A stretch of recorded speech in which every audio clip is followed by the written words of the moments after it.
This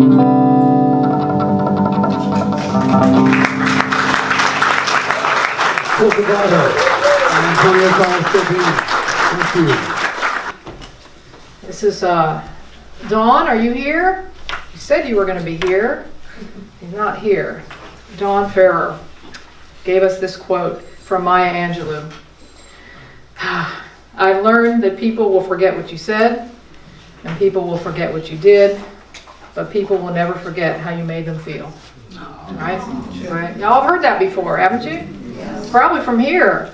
I think I've used it before. And the goal is to live that way. You know, to live that way, to realize, like when we were holding space for Megan, like that was a feeling. We weren't trying to solve anything. We weren't trying to fix anything. We weren't taking any casseroles to the house. You know, we were just holding that space so that hopefully maybe through the grief and the difficulties that they might feel something, that they might feel that caring, right? So there it is. There it is. I'm using my notes this week.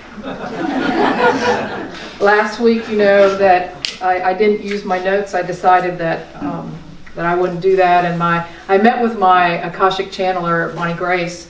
You'll have to, if you didn't listen to it, you'll have to go listen to it if you want to know more. But she was very proud of me, and they were proud of me, and it felt good. It felt good to have that accomplished, to not accomplished, but to have the experience of something.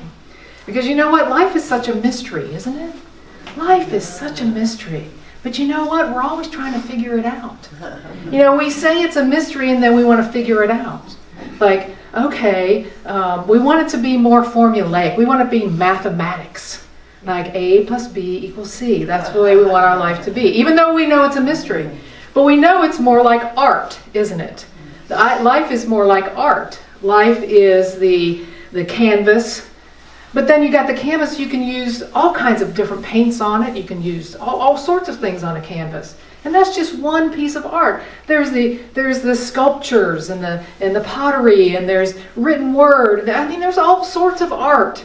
And that's more a reflection, I think, of our lives, because we are all unique individuals. And we all express life in different ways. So life is not mathematical, and life is a mystery, and so maybe we should stop trying to figure it out. Because it's maybe not figurable. But the problem is, yeah, look that up in your Funkin' Wagner. Some of you aren't old enough to even know what that is, huh? You're like, what did she just say? Jessica's like, did she say funk? Yes. Yeah.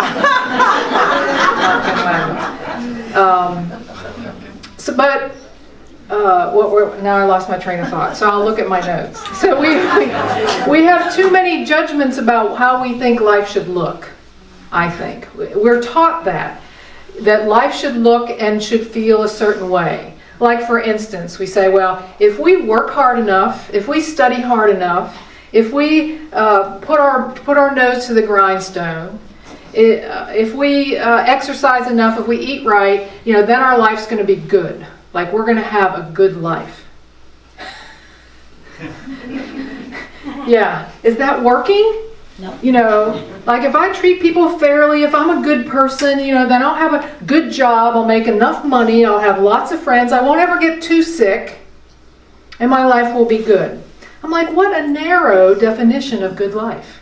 What a narrow definition of good life, isn't it? That's it? That's the only criteria for good life? And does it ever look that way? Does it ever look that way for everybody that works hard, works out, eats right, goes to school, studies hard, treats people good, and everything's good? Like, it doesn't work that way, does it? It doesn't work that way. So, if our belief about life, though, is that way, then we're always going to be disappointed. We're always going to feel unworthy.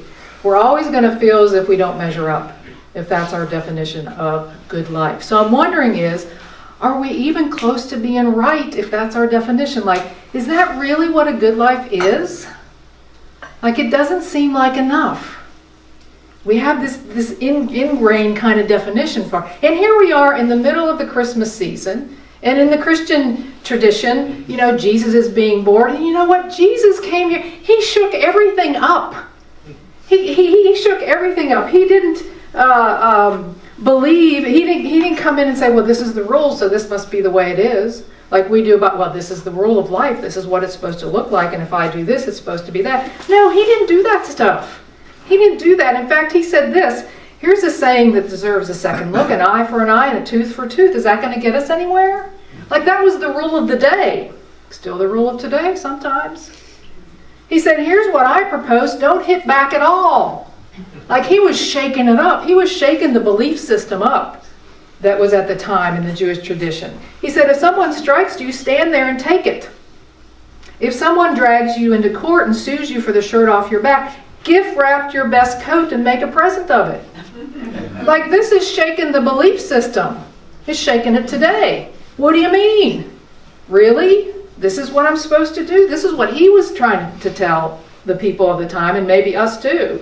And if someone takes unfair advantage of you, use the occasion to practice the servant life. No tit-for-tat stuff. Live generously. Yeah, challenging the status quo, challenging the definitions that were prevalent in the day and today. You're familiar with the old written statement, love your friend and its unwritten companion, hate your enemy. But I'm challenging that. I'm telling you to love your enemies and let them bring out the best in you, not the worst. When someone gives you a hard time, respond with supple moves of prayer. Respond with humility. For then you are working out your true selves. And this is what God does. This is what Spirit does. This is what Jesus was here to tell us. This is how to live from the Spirit, not the law. Study hard, eat right, good life. So, I have my chart up here. So I came up with a few things about maybe what a good life really means. You want to see them? Yeah. All right. I guess too bad if you don't, right? So here's what I'm thinking a good life is about. Got my pointer too. Thank you, Gloria. What if a good life is measured by how much comfort and acceptance people feel in your presence? What about how much peace you feel in your own heart? What if that's the definition of good life? What if it's how much freedom you feel in your soul? What if it's how much love you have to share? All right. I have a second page because I was on a roll with this.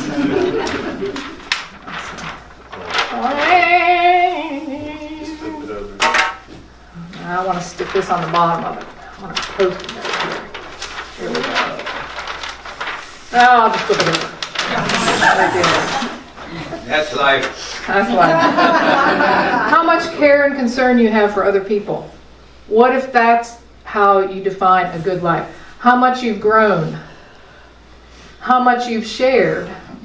How little you've judged. How generous you are.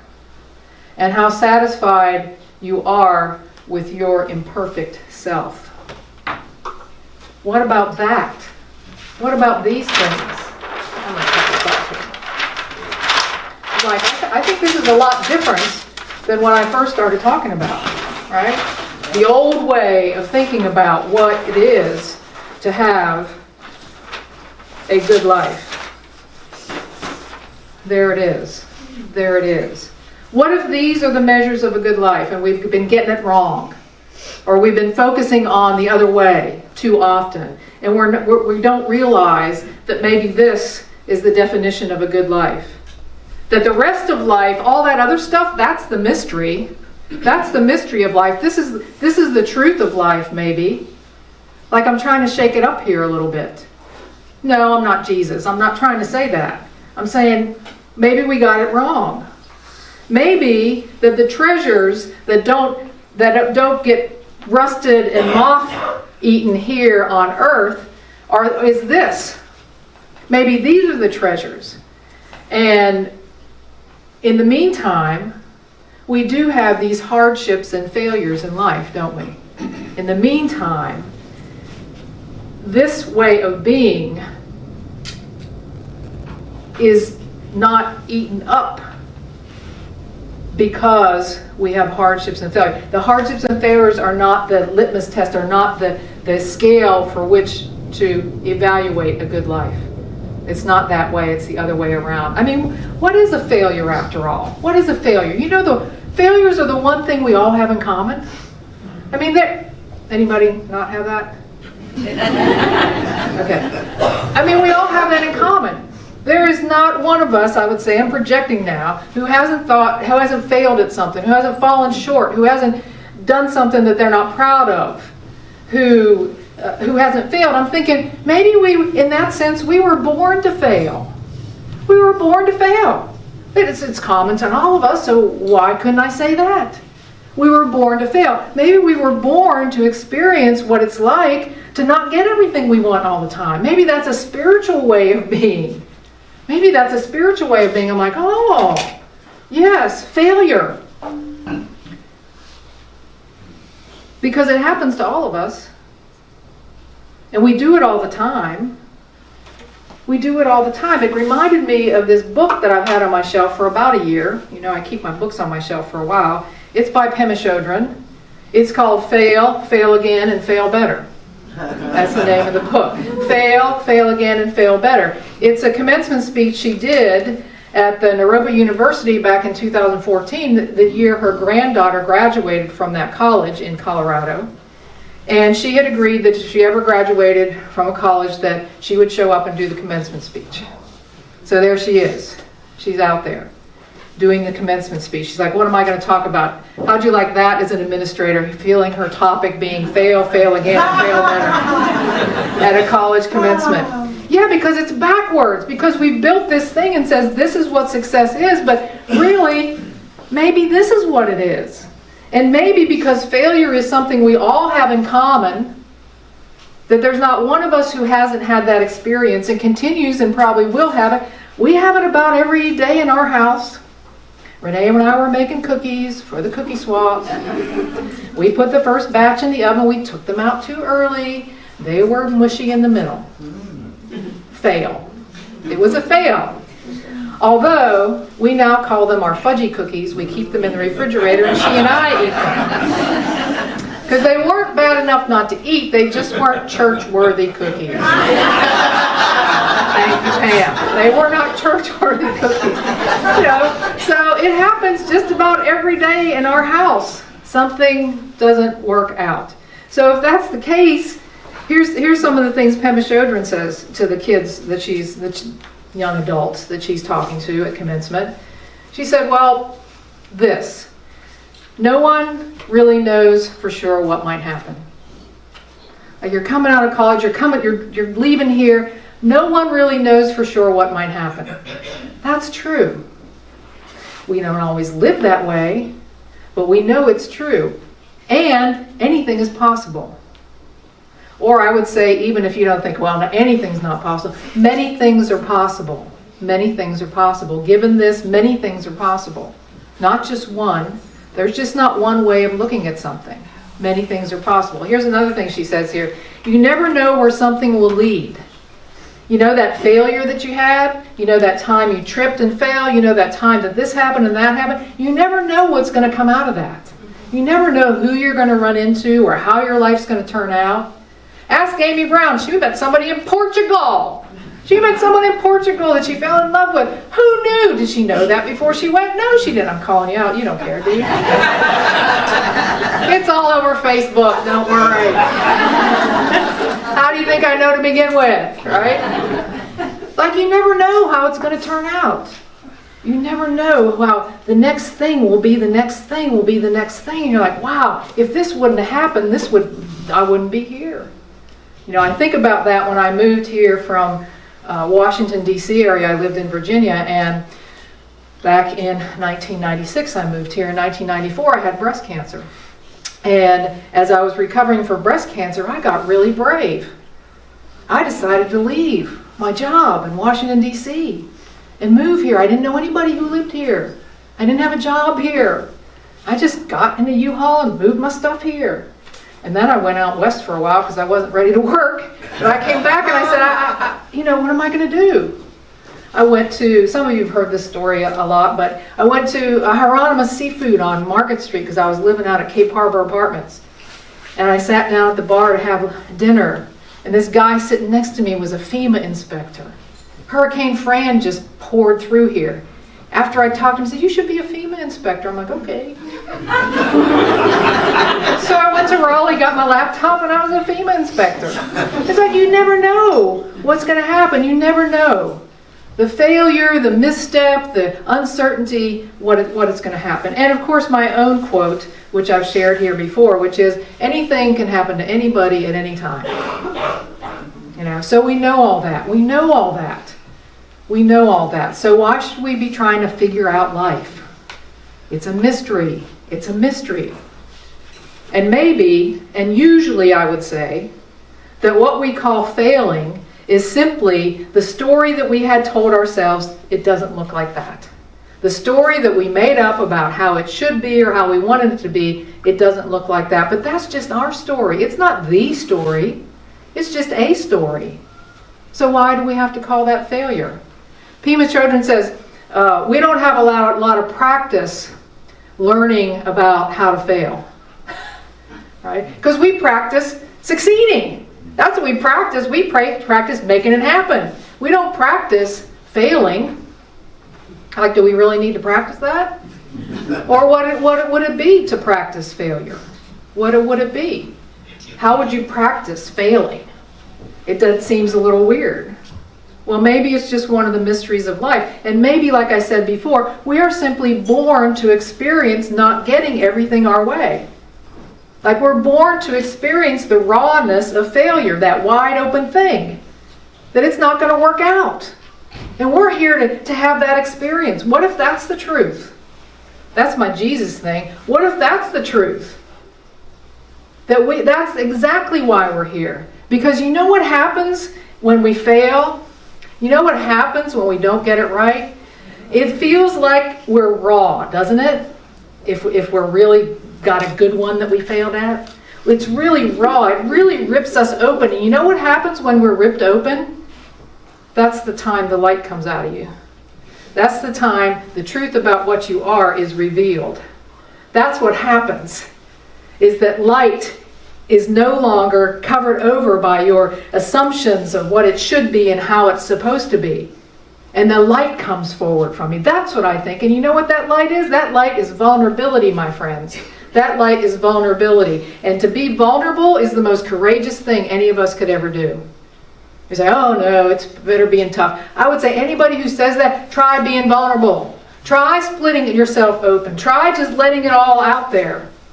And see how much courage that takes. That takes a lot of courage, my friends. And that is the brightest point that you'll ever shine, is what I believe. You will shine the brightest by being ripped open to reveal the truth about who you really are. Your amazing self. The light that you are in the world. Maybe that's a mystery. And why is vulnerability so powerful? That's why. That's why. Because it lets the light out. That's why people are attracted to people who are vulnerable, who live in humility, who aren't afraid of getting it wrong. That's why people are attracted, because they're attracted to that light. Because it's finally exposed in them that was covered over by all this other stuff. That's what I think happens. The light doesn't come from your successes. The light doesn't come from my successes and my triumphs.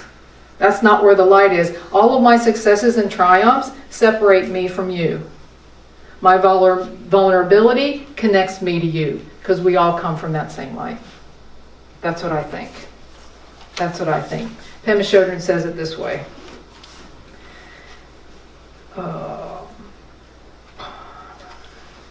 So fail again, fail again, and fail better. It's like how we get good at holding the rawness of vulnerability in our heart. How we get good at holding vulnerability in our heart. You hear that? Or how we get good at welcoming the unwelcome. How we get good at welcoming the unwelcome. Because the unwelcome's coming. It might be sitting right beside you. Right? It might be around the corner. It might be right here. The unwelcome. And getting used to doing that, it's what's going to bring out the light in you. It's what's going to bring out the light in you. So get good at that. I want to share this story that she shares in this book about her teacher when she was at university, and she sat down with him to do an interview. And at that point in her life, she felt like a big failure. She was completely falling apart, and she wanted to talk about that with him. But this is how the conversation first went. See if this is familiar to you. So she comes in, and when I sat down in front of him, he said, "How's your meditation?" "Fine." I know we all have done that. Well, I'll just say me. "Oh yeah, I'm good. I'm good." And then we just started talking a superficial chatter, And he stood up and he said, "It was very nice to meet you," and he started walking me to the door. The interview was over. And so at that point, realizing the interview was over, I just blurted out my whole story. I was like, "My life is over. I've hit the bottom. I don't know what to do. Please help me." All right. That's what she says. We could skip that whole first part, by the way. We don't need it. We don't need it. And here is the advice that he gave her. Well, it's a lot like walking into the ocean, and a big wave comes and knocks you over. And you find yourself lying on the bottom with sand in your nose and in your mouth. And you are lying there, and you have a choice. You can either lie there, or you can stand up and start to keep walking out to sea.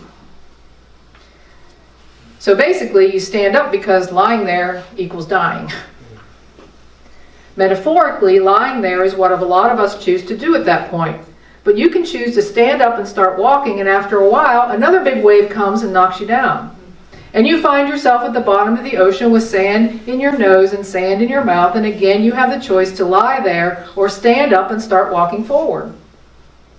So he says to her, "So the waves keep coming, and you keep cultivating your courage and bravery and sense of humor to relate to the situation of the waves, and you keep getting up and you keep moving forward." That was his advice to me. And then he said, after a while, it will begin to seem to you that the waves are getting smaller and smaller, and they won't knock you over anymore. It isn't that the waves stop coming. It's because you train in holding the rawness of vulnerability in your heart that the waves just appear to be getting smaller and smaller, and they don't knock you over anymore. This is the power of vulnerability. It doesn't seem that way. It seems like the person who gets up and fights against those waves is the one that will win, is the one that will be the one that gets to the finish line first, the one who overcomes. But this knowledge and this wisdom, just like Jesus' wisdom in that passage I sent to you, that seems like counterintuitive, like, don't know about that. Really? I should give someone not just the shirt off my back, but package up my favorite coat and put it in a gift box? This is the same thing, isn't it? This is the same thing. That vulnerability is what allow the waves to feel smaller. Because this is what a good life is about. This is how it works. This is when we're real and raw. This is what comes out in the light and from the light that we are. These things. You see that? It seems counterintuitive. But I dare say, as I do with many spiritual principles that I try to use in my life, that I try to incorporate in my life, and that is, I forgot what I was going to say. And that is, it seems counterintuitive, right? Oh, that we haven't tried them long enough. We haven't tried them long enough. Just like peace. Everybody says, oh, we want peace in the world. Well, how often were you peaceful today to yourself and to every person you met? I mean, that. Like, we don't want to try that. We want to make peace in the world. No. We want to be strong to the world. We want to show this, but maybe vulnerability is the way to go. Maybe when the light that I am is finally visible to more people, it'll give them permission to do the same thing. All right? It'll give them permission to do the same thing. I think enough of us haven't tried it for long enough. I think that's the thing. So I want to invite you to do exactly that. Doesn't matter how much money you make. It doesn't matter where you live. It doesn't matter if you have the white picket fence and the 2.5 kids and the husband that loves you or the wife that loves you or a traditional marriage, or it doesn't matter. All those things we were told, I believe, are not the truth about a good life. Oh, and by the way, I have to be out of my parents' house by the time I'm 18, and I can't really... I mean, you know, there's no rule book that says that. I'm asking you this, and I'm asking you to practice vulnerability. I think it's the way to go. At least that's what I know today. Could change at any time, right? And that's a wonderful thing to know as well. So let's go into meditation for a little while this morning. Just take a deep breath and be still. And just sit for these few moments. Just sit for these few moments. And consider the power you have. The power you have by being vulnerable. The light that is available to the world through the power of vulnerability. The thing that feels like it's tearing you apart is the thing that opens you up. It allows the light that you are to be seen. Don't fight it. Stick with it. Take the sand out of your nostrils and your mouth and stand up. And take a step. And fail. Do it again. Fail again. And fail better. And fail better. Let's just sit for a few moments together. Breathing in and breathing out.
And I'll close with these words from the poet Mitra Ramar. Take a deep breath and hear these words. Guide me to accept myself as I am, to see myself, to like myself, to know that I am worthy, I am special, I am whole. Guide me to allow myself the freedom to be imperfect, as the leaf, the flower, the tree, each having many colors and shapes, and each having great beauty, all perfect in their glorious imperfections, as created by your divine design. Receive me and guide me, O beloved, so that I may return to the light that glows within me, so that I may awaken to the love that resides within me. With this prayer, I sit in your embrace. Amen.